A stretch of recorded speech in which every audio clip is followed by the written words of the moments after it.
After 3 years of punishing drought, Mother Nature drenched California this past winter, bringing to life landscapes that have been dry, cracked, and parched. But with all this beauty will eventually come a beast. Wildfire season is just around the corner and will be fueled with the rampant growth of grass, brush, and trees brought on by record atmospheric rivers. So officials are now leaning on unique solutions to fight fire with... What are these goats doing? These goats are doing fuels abatement. Since 2013, Tim Aerosmith and his herd of 4,000 goats have been chewing up fire-prone areas like this one in West Sacramento, where Parks Operations Superintendent Jason Popolo puts them to good use. So, why goats? There's a lot of areas that are very hard to reach in terms of getting down into thick brush, deep hollows, riverbanks. It is difficult for my staff in terms of safety, equipment they can use. They'll go through and basically act as a mower, if you will. They'll chew it all the way down to the ground. These goats, all females, will consume 3 acres in a day. And since they're not picky eaters, they'll mow down vegetation that other grazing animals can't reach. If the city needs fire mitigation, they've done it for years using human hands, using machinery. Why should they contract you? What I can accomplish with a set of goats in a given day puts to shame what a hand crew or a mow crew or a weed eating crew can do. These goats work all the time. The only time they stop working is when the sun goes down and it's dark and they lay around and chew their cud. The herds start grazing in March through October and then take a break in the winter to give birth to a whole new class of kids. And how many areas do you do?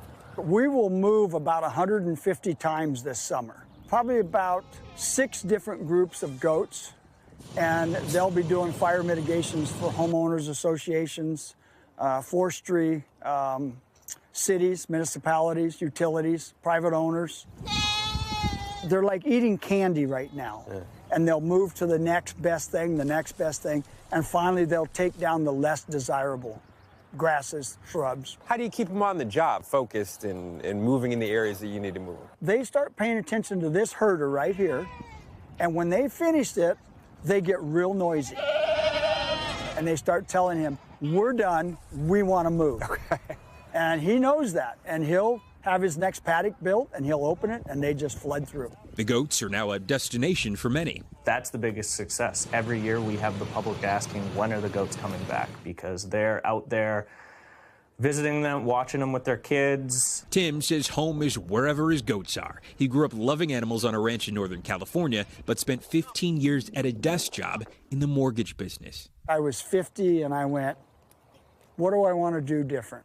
And I thought, wow, if they're going to pay me to graze my goats, what a gig. And I went to Oregon and I picked up 10 goats and came home, and it's grown from there. Is this sort of like this full circle moment? It really is. You know, I started out farming and ranching. We worked hard. At the time, we didn't like it. You know, it was hot, it was work. It taught us a work ethic. It taught us business.